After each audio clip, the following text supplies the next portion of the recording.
Thanks very much for joining us here today at the American Embassy in Tbilisi, Georgia.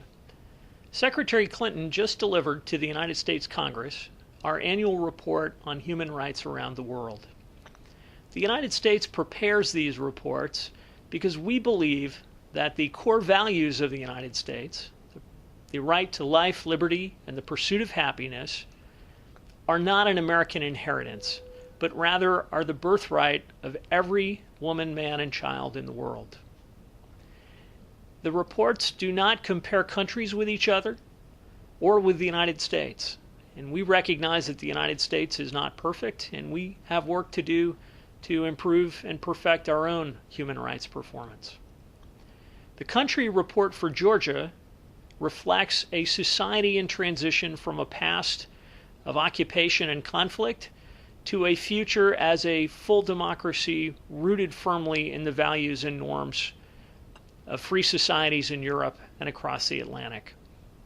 It notes important achievements by the Georgian government this year, notably passage of the new Criminal Procedure Code.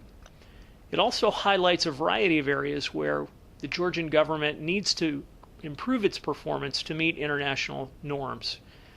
Many of these revolve around the inconsistent or selective application of the rule of law and investigative resources.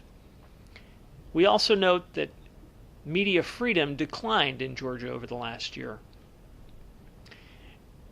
The report also notes that human rights abuses occurred in the occupied territories of Abkhazia and South Ossetia, although it acknowledges that those territories are outside the control of the central government here in Tbilisi. In closing, I'd like to emphasize 2 points. First, that the Georgian government has been unusually cooperative and responsive in exploring these issues in the past and addressing criticisms we and other members of the international community have raised. And we think it will continue to be in the future. And secondly, the United States does more than just assess human rights here. We help to improve them. And we're going to do that this coming year by investing over $45 million in promoting democracy and governance and in strengthening civil society. Thanks very much for joining us. Look forward to seeing you again soon.